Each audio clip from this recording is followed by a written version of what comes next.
Life Audio.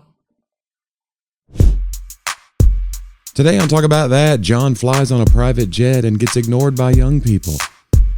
Meanwhile, I use two high schoolers as my opening act and invent a historical new drink. Plus, a conversation about rage bait and why politics can never bring us true freedom. Today's episode is not sponsored by Sally's Seashell Shop. We're right down by the seashore, which in retrospect was a poor choice of location. Johnny, I think it's time to strap in for a little journey down the tracks to Bantertown. Toot, toot. All aboard the Friendship. That would be like a horn, like a foghorn. Either way, we're here. Bantertown. Strap in, everybody. I was in the air the other day and on a plane. Oh, okay. And we had been flying for an hour, and I was like, I think I had to go to the bathroom. I normally do not go to the bathroom on a plane. I'm like, try to make sure I'm empty. I just don't. I'm not. Yeah. It's a very confined. I'm 6'4". You're tall. I don't like it. Good. Yeah. So I was like, we're going to be empty before we go on this plane. But it was like a 3.5 hour flight. I was like, I got to go. And then I go to get up, and I go to unbuckle my seatbelt, and it was not buckled. Like I had just forgotten. So then the flight attendant really screwed. If anything had happened during takeoff. You've seen those videos where someone's not flying around. Yeah, where they're not strapped in. They go straight to the ceiling, like because you're in a metal tube flying in the middle of the air. Wait, what? If you knew that. Again, that time I flew in that private, like I felt so, like wow, we're in a really small, like everything's vessel. Exaggerated if anything happens turbulence wise. And you're like, wow, I'm just up here basically by myself flying. It's almost like I have a jetpack on, but it's a little bigger than that. So more expensive than a jetpack. I wish I had a jetpack. John flies private all the time. With a jetpack. It's I have flown one time in a private plane. It's a pretty good experience. It was pretty cool. great. It's pretty unique. It's pretty great coming home and going out. Like, because again, just landed at the Lebanon Regional Airport. Oh, is that where you went? Okay. Like when I got there to go, I think I told the story before, but when I got there, I just pulled up and just drove down the road from my house and just go. I literally, you just get in and go. Yeah, I just pulled up. It just landed, pulled up. I was like, oh, your car's here. I was like, huh, but it's an airplane. And I got in and we flew away, Johnny. They didn't call it a car. A car, a flying car. That'd be a little bit disorienting. Your car, right this way. I mean, sorry. Oh, we're flying here today? Not bad. That one, yeah. Yeah, it's a pretty good experience. Flying private. You're right, though. The flying private, the thing of the luxury of it is one thing. But the main thing is just how quick you're in the air and how quick you can get back home. And you're not waiting in line and you're not going through security and you're not doing all those things. And that's what makes it. Yeah. I wouldn't say it makes it worth the money because I've never paid the money to do it. But I have flown private a few times on somebody else's dime. Yeah. Pretty good. Yeah. No, I don't know if I'll ever get to that level, and that's okay. I've made peace with that. You won't, but it's all right. I've already predetermined that level of success. Have you? There's a chart. So I had somebody posted I don't know if it's a review of the show, but I guess it kind of is. They posted a Facebook post today. You know, you get a notification if somebody's mentioned you in their post. Right. So sometimes I'll go and be like, oh, somebody tagged me. Interesting. There'd be a photo of me with somebody after the show. This was somebody who evidently took photos of the show that I was at in Morton, Illinois. Oh. It's near Peoria. Okay. So when Peoria is the next major city, you know where you are. You're out there. You're out there. But it was at this auditorium, Performing Arts Center, but it was a high school auditorium that hosts these events. And they would do like the 5 play series, buy the whole series. You know, you buy the whole pack. And I was one of those things. And so they have a built-in subscriber audience. Yeah. And so it was a pretty packed house, 400 people or so. And so most of them did not know me. There were a few people that were like, we've seen your videos. But most of them were just, and there were it's a lot of older people. They came to a show. They came to a show. Well, yeah, because they just like, they also bought My Fair Lady and whatever other play. This is My Fair Johnnie. My Fair Johnnie. There you go. So this woman was evidently taking photos of the night, and I didn't know that she was around there doing it. And I may have met her, but I don't remember her. But she wrote, this is her post, and tell me when anything strikes you. She goes, well, that was certainly different. I was like, oh boy. Oh no. No moving colored stage lights, no fancy costumes, nothing but an average-looking guy in a striped shirt and a microphone. Whew. Plus the occasional use of a guitar. I was like, we've started off. Ouch. And then she goes, I've never photographed a comedian concert before, air quotes over concert. If you ever get a chance, go see Jonnie W. I haven't laughed so hard in a long, long time. The guy is just hilarious. You hear a punchline and think the story's over until the next and the next punchline.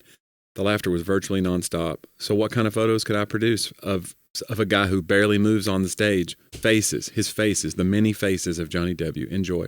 And look him up on YouTube or Dry Bar Comedy. And then she tagged me. So it's just a bunch of zoom ins on like the faces I make on stage. Because I really don't move a lot on stage. But she in the beginning, I was like, do I need to block this person? She came around. You know, out of all the things they could have said about you, to call you average looking. Yeah. I mean, it could have gotten worse. You know what I'm saying? Yeah. Would have been below like average. less than average. Yeah. Like, oof. Yeah.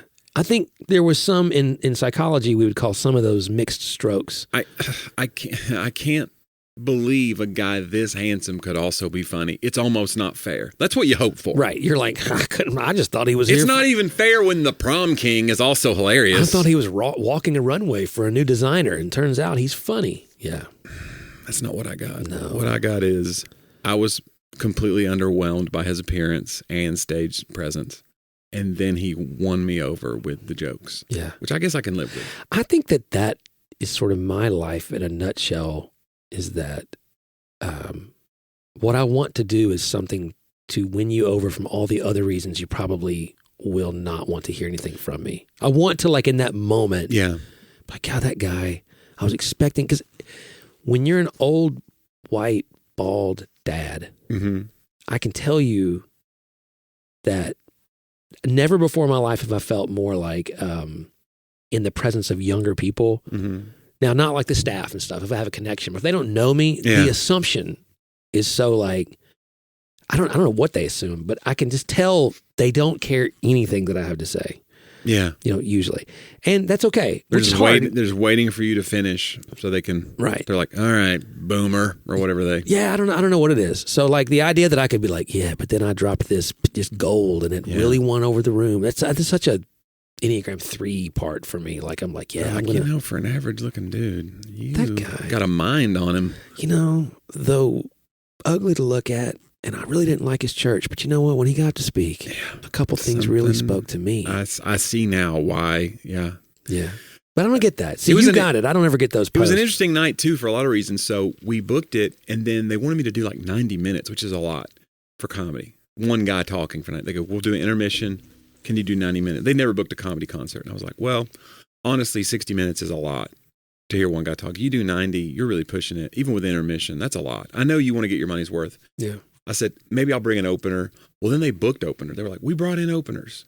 That's scary. And I go, okay. They go, we're going to have 2 vocalists. I go, oh boy. Okay.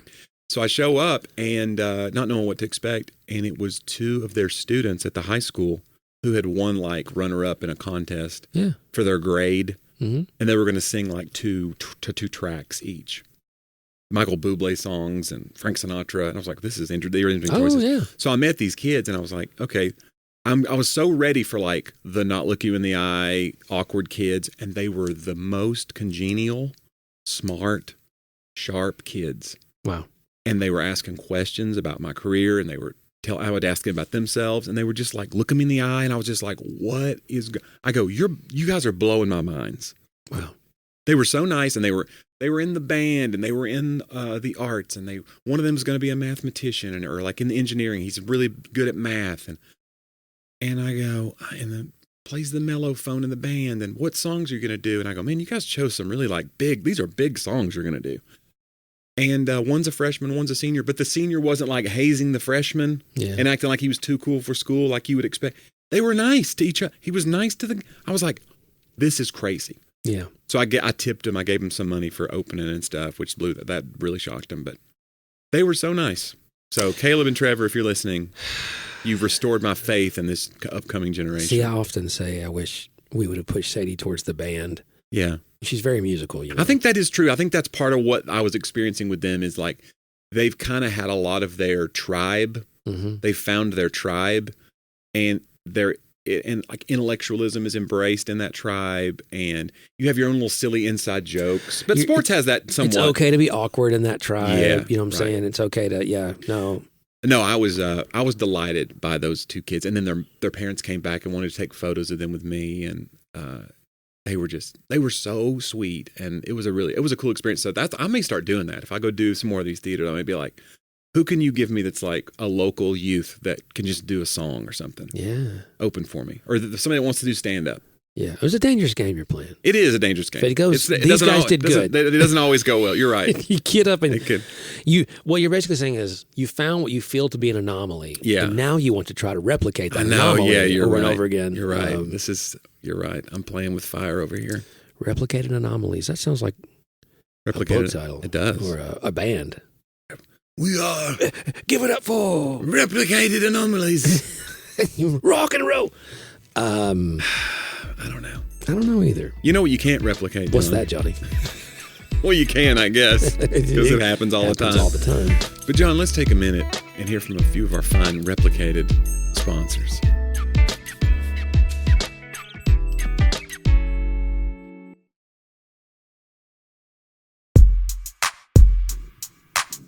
And we're back. Mm-hmm. I wanted to remind you guys always to remember our friends at NICE, Nashville International Center for Empowerment. Mm-hmm. They're helping refugees in the area. So you can just Google NICE. I'm not going to read the whole thing as I normally do, but Johnny and I both support them. They're doing amazing work, and we believe in that. So make sure you're a part of that. So if you listen to past episodes or whatever, but if you want to help out in the Nashville area especially, then you can help out with NICE. Yeah, man, what a challenging time we're in for folks. It's like, and I hate that everybody's being lumped in, even folks that are like trying to do things the right way, or were made promises by this country, and now it feels like we're going back on some of that. It just feels like so against what we're supposed to be about. Somebody posted that the other day. It was from John Prine. It was an old John Prine song. I think it was our friend Caleb Edwards. He posted a John Prine song lyric, and it was like, I really love America, but I can't seem to find my way back to her. Yeah. And it's like, I feel like we're in this weird spot where we're going to get to decide in this next few months, we get to decide what we're going to become, whether we go further down this path or what we're doing. I don't know. It's a very interesting time. And I know a lot of people have a lot of anxiety over it, no matter what side you're on. Yeah. And the fact that there are so many sides, I think, is part of the problem. In fact, that kind of leads into my quote for the day. Okay. Well, you want to go and do it, and we'll continue. We'll pick up this conversation in the context of this quote. It's my segment we call They Talked About That.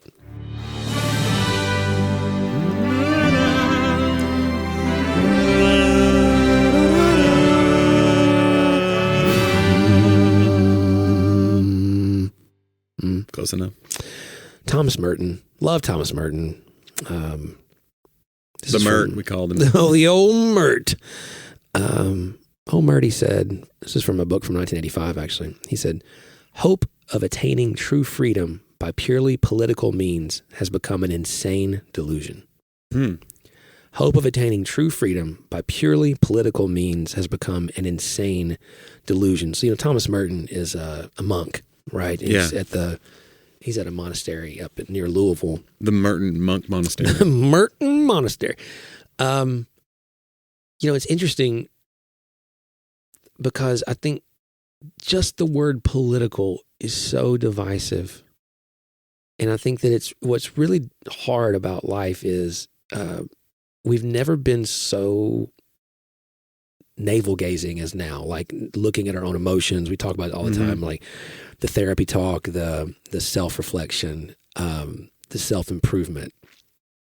But I think what we're missing in all that is the ability to objectively look at where we are on, say, a political spectrum or a sociological spectrum, and find, whether or not we're moving in a right direction, because there's like this assumption with all the therapy kind of talk we have is that wherever we're starting from, it's the right place. Yeah. Right. It's the zero. Using yourself as the baseline. Yeah. Right.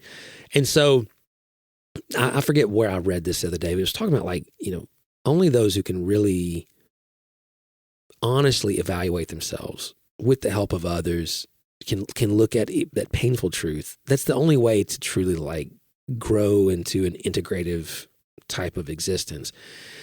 And I think what we're missing today is like the political world lacks uncertainty. Mm-hmm. And when you're certain about really complex, nuanced things, and you have a pure, certain viewpoint that has no room for anybody else's viewpoint, that's politics today. But by that definition, it is anti-politics, because the definition of politics is supposed to be multiple sides of a spectrum working together. As you guys know, I got to write for Mr. Jim Haslam, who's 95 now, who founded Pilot Corporation. And his son was Governor Bill Haslam, who's a 2-term governor of Tennessee. And Governor Haslam wrote a book. It's right here on my shelf. It's called Faithful Presence. It wrote with Thomas Nelson. And he talks in there, gives a story about, he went on, it was a right-wing news network, as the governor. They had just passed some legislation. Yeah.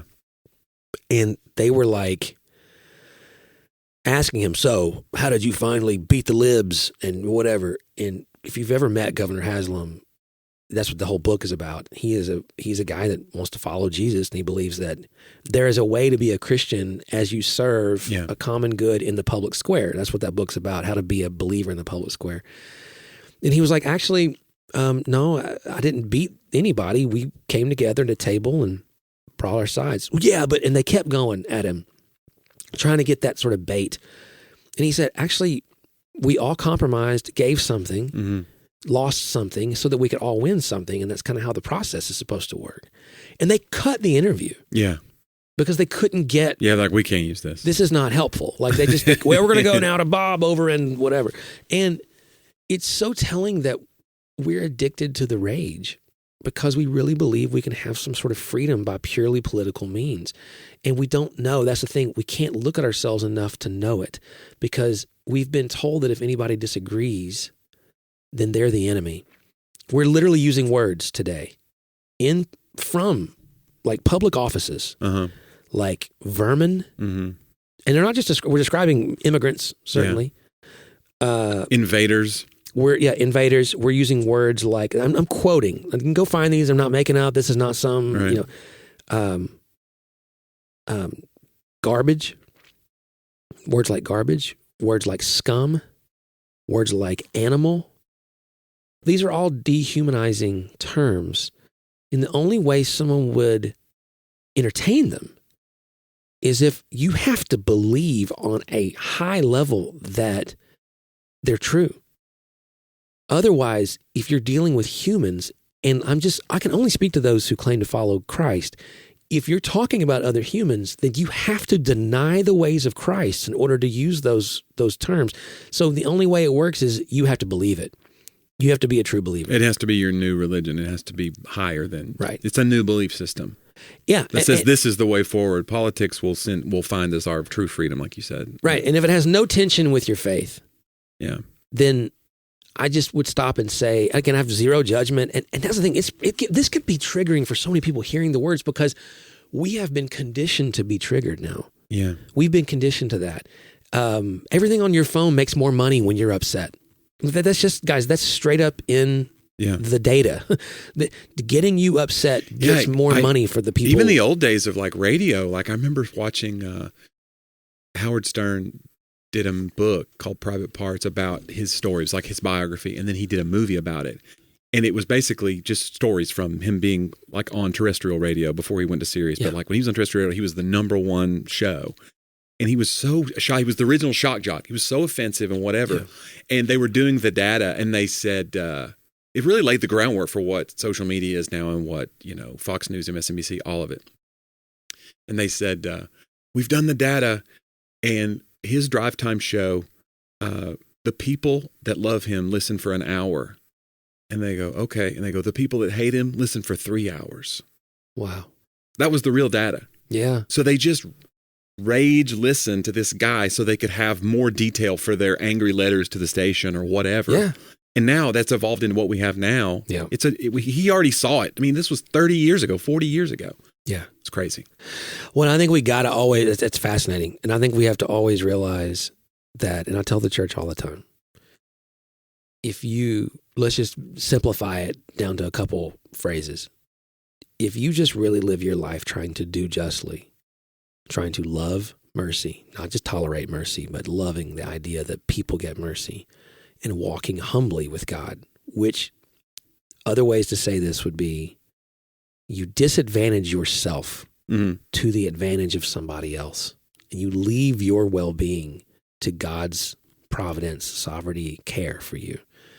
You give something up so others can have because you trust that God is your provision. Then just living that kind of life, trying to do that every day, will take all the energy you have in all the best ways. You will use your life up. You will waste your life in the best of ways. You might not have fame. You might not have fortune. You probably won't. You will gain something much better. You'll gain real life, eternal life. And I don't mean the future eternity. I mean, you'll live in eternity in the present, which is one of the prayers from the Book of Common Prayer, is that strengthen us in all goodness, and by the power of the Holy Spirit, keep us in eternal life today. Like, keep me in eternal life today. But to hate or to even go down the rabbit hole of information beyond what is just good civic educational, I think we all need to have a civic education. We all need to kind of know what's going on somewhat. But to go down the rabbit hole of obsession, which is the way all the media is, and I'm not anti-media, I'm just pro-responsibility to understand what the media is. Yeah. You should look, guys, if you have never looked at Ad Fontes media bias chart. It's a great thing. It'll tell you what you're listening to, where it is in the left, right, or middle. And if you want to listen to the right or the left, great. Also go listen to the middle and the other side and get a balanced viewpoint on it. So the media itself doesn't have to be bad. It's only bad if you can't balance or understand its nature of what it's doing to you, because it's no longer meant to be just purely informational.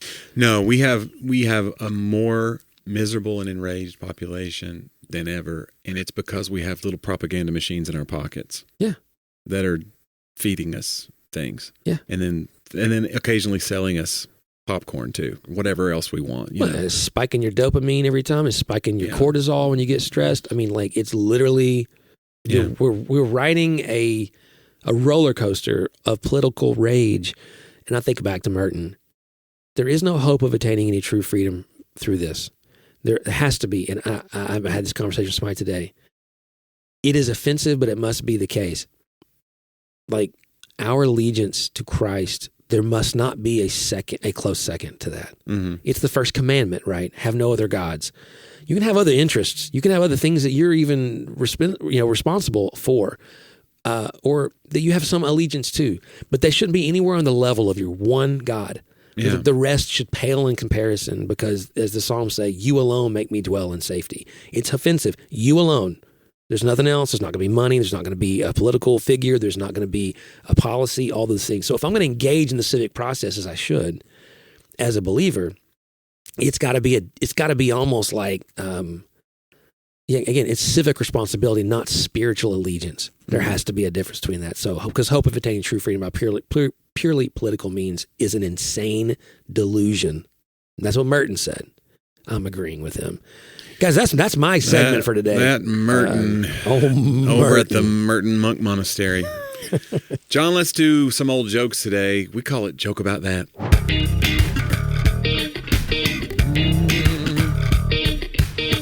John, tough time. I don't know if I told you this, but I got home the other day. I had been robbed. Oh, no. Someone had stolen my limbo stick. I mean, how low can you go? I like that. That's John. A pastor announced, if you know your wife is controlling you, move to the left. All the men in the church moved to the left except one man. The pastor was happy. There was at least one strong man, and asked, how come your wife can't control you? The man quietly replied, my wife told me not to move. John, while Irene is calm, I'm thinking of this person a name, I like it. While Irene is calmly cooking at home, the phone suddenly rings. Ma'am, please come to the hospital right away. Your husband was run over by a steamroller. She rushes to the hospital in a panic and asks the front desk, please, where's my husband? He was run over by a steamroller. Oh, yes, rooms 15, 16, and 17. That's dark. That's dark. It is dark. It's tough. Our heart goes out to all those who were run over by steamrollers in the audience today. Yeah. If you're still with us. Right. John, let's do This Week in History. We call it Talk About Then.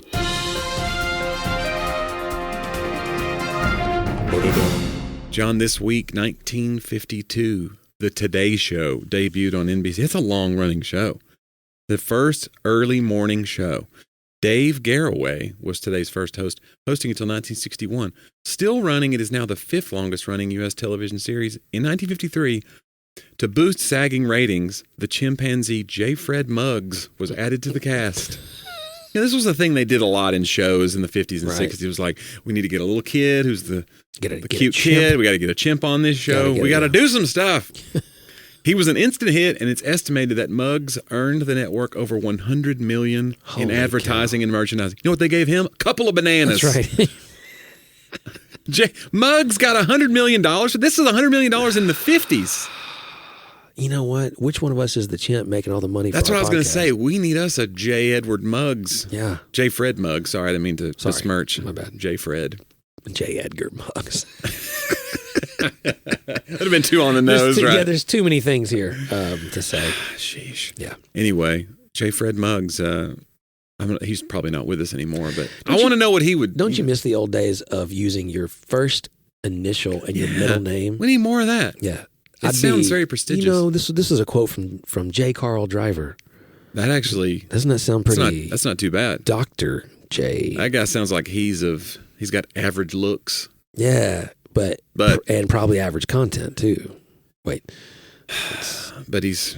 three names. That was one of my favorite jokes ever that I heard a couple of years ago, which was the guy was talking about serial killers. He goes, you know why these serial killers all have three names? They always announce the name John Wayne Gacy, and he gave like 4 or 5 examples, and he goes... because they're in big, big trouble. It's so funny. That's very to think funny. of that. John Wayne Gacy, you get down here right now. What have you done? John, this week... John Wilkes Booth, so help me. Okay. This week, John, Sterling Holloway was born in 1905. Okay. You ever heard of Sterling Holloway? Sure. He was an American actor. He was the voice of some of your favorite characters, most beloved characters. Winnie the Pooh. Okay. He was the voice of the snake in Jungle Book. Wow.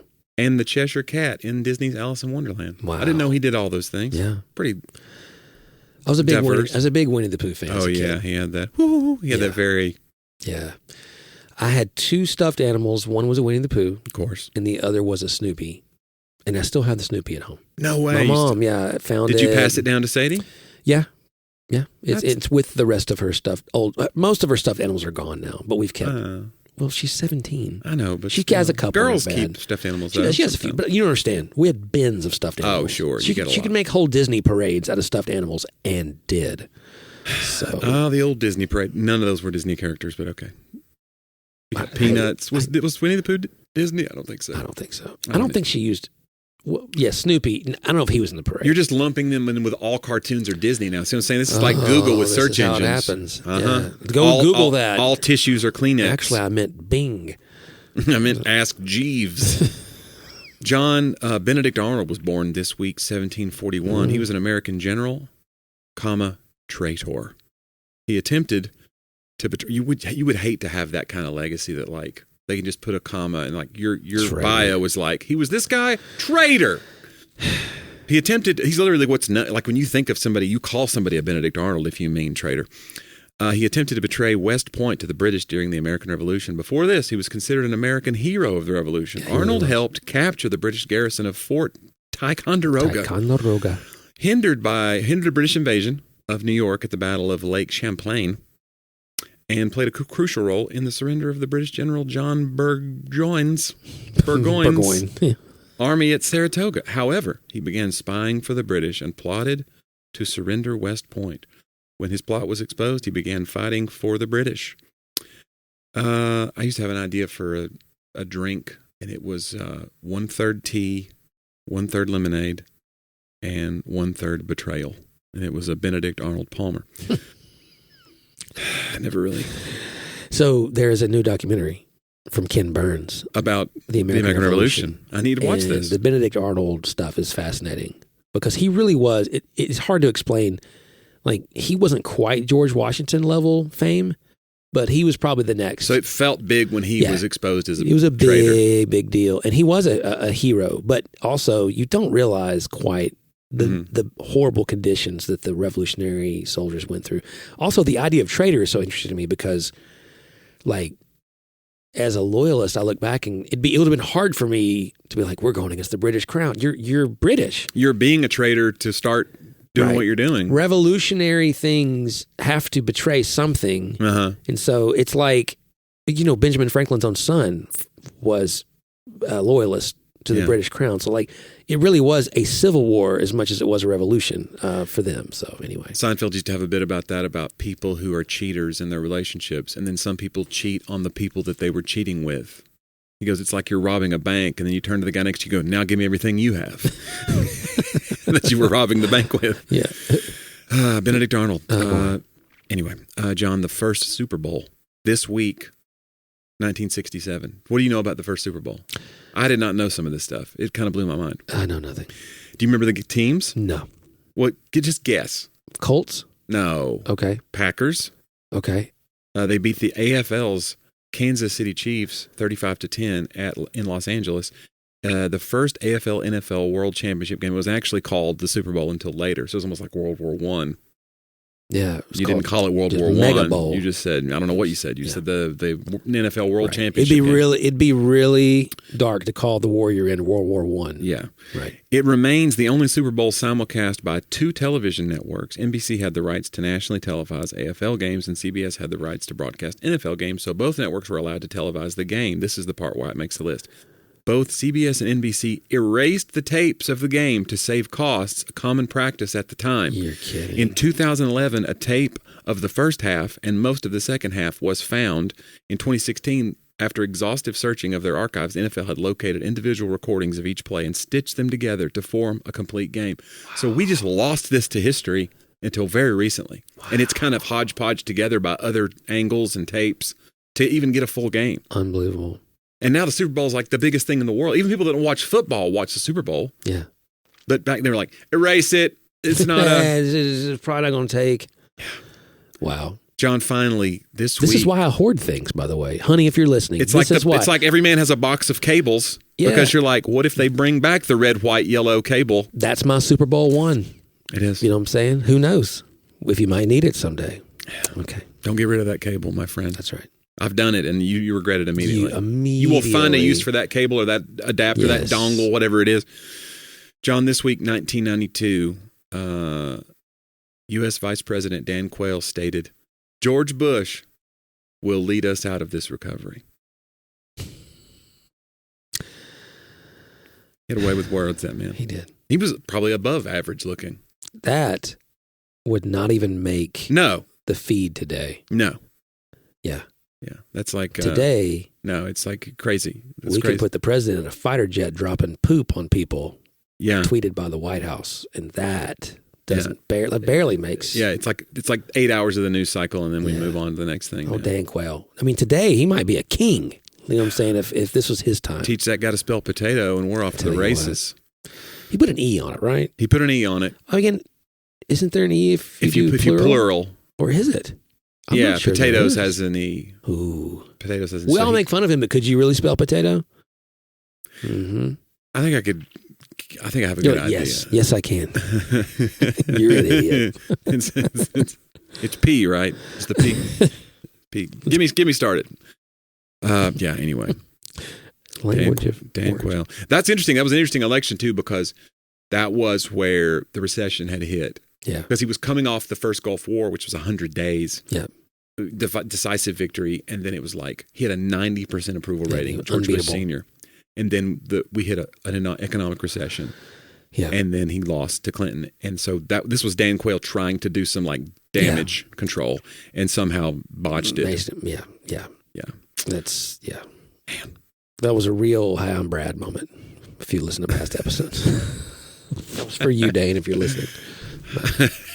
Yeah. I don't know. Yeah. It'd be interesting. Yep. I don't know, man. But we got too political today. I'm sorry, everybody. We tried. I think it was just enough. Okay.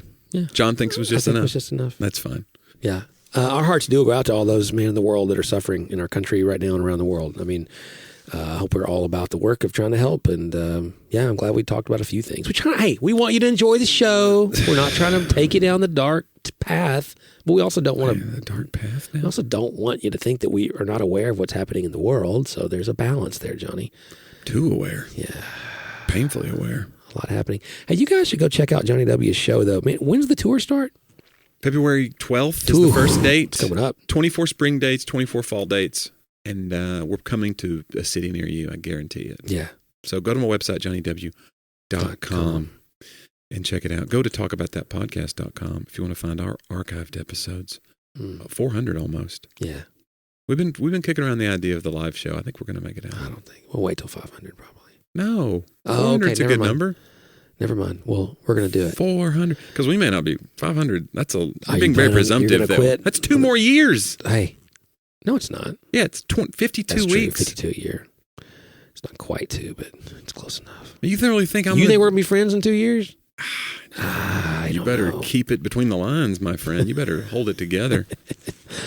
It is amazing to me how many viewers we're gaining every week, and we appreciate you guys being a part of the show. And, people are listening in, John. Yeah. Like eavesdropping on a conversation between two erstwhile friends who may or may not be erstwhile anymore. Erstwhile. It's interesting because that is the premise of the whole show. You're just sitting with two friends over. We're just hanging out. Just two guys. Two regular guys. Two average looking dudes. Highly successful. Maybe I should be happy about average looking. You know, like it's better than nothing. Yeah, might as well be. What else can you do? You know what I'm saying? It's this or worse from here on out, probably. You're not going to get better. I don't know. You don't think? Maybe I can have like a old man glow up. You know what I'm saying? There are surgeries.